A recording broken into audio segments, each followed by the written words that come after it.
Quel rapport y a-t-il entre le temple de Dieu et les idoles? Car nous sommes le temple du Dieu vivant. Comme Dieu l'a dit, j'habiterai, je marcherai au milieu d'eux. Je serai leur Dieu, et ils seront mon peuple. Acte 6,15. Il était dans le plan de Dieu pour Israël que la gloire les remplisse. C'est pourquoi, lorsque l'œuvre du tabernacle et plus tard le temple fut achevée, nous lisons que la gloire de l'Éternel remplit le lieu. Exode 40, 34 et 2 Chroniques 7, 1. Le temple de Salomon ainsi que le tabernacle furent remplis de la gloire de Dieu. Dieu ne leur demanda pas de l'or ou de l'argent, mais un lieu pour qu'ils soient remplis de sa gloire. Il leur fut enseigné comment eux aussi pouvaient être remplis de toute la gloire de Dieu, mais ils oublièrent tout à ce sujet. Leur regard n'était que sur eux, sur le temple et sa magnificence. Ils étaient fiers du temple qui était fait de mains d'hommes. Mais le Dieu de gloire était apparu afin qu'ils voient sa gloire et soient habitués par elle, habités par elle. Qu'ils vivent par elle, en elle, pour elle, la gloire de Dieu. Dieu n'habite pas dans des édifices faits de mains d'hommes, il veut habiter dans un temple vivant. Dieu désire un temple afin que son peuple apprenne la loi divine par laquelle ils peuvent être habités par lui. Vivre pour la gloire de Dieu, non pour la gloire des hommes. Cela ne signifie pas qu'ils ne verront la gloire de Dieu que pour un moment seulement, mais qu'ils seront remplis et habités par cette gloire pour l'éternité. Quel est donc le dessein de Dieu en vous choisissant?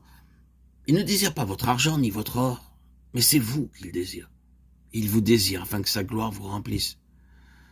Que sa présence soit avec vous et que vous viviez et marchiez en nouveauté de vie. Dieu veut que votre corps soit son temple afin que sa gloire vienne en vous. C'est pourquoi il vous a choisi. Lorsque vous permettez au Dieu de gloire d'entrer dans votre cœur comme dans son temple, vous connaissez alors la réalité d'être habité par le Dieu de gloire. Les sacrificateurs ne pouvaient entrer dans la maison de l'Éternel, car la gloire de l'Éternel remplissait la maison de l'Éternel. 2 Chroniques 7, 2. La première chose, c'est d'être le vase élu de Dieu et de venir dans la main du Seigneur. Ceci demande la participation de notre volonté. Après ce pas, il nous sera rendu clair comment le Seigneur nous introduira dans les deux autres expériences. Elles nous conduisent l'une à l'autre, afin que je me réjouisse du bonheur de ton peuple. Dans les versets 1 à 50, Étienne raconta l'histoire de la nation d'Israël pour démontrer le dessein de Dieu en choisissant cette nation. Nous pouvons diviser l'histoire en 7 types. Les 3 premiers sont représentés par Abraham, Isaac et Jacob. Puis nous passons au séjour en Égypte, puis le désert, Canaan et le temple divin construit par le roi Salomon. Étienne commença son récit avec Abraham pour le terminer avec Salomon.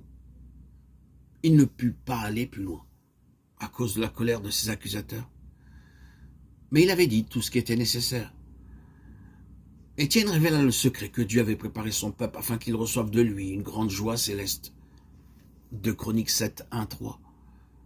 Ce fut le jour le plus heureux pour eux en tant que peuple de Dieu, le point culminant de l'histoire de la nation.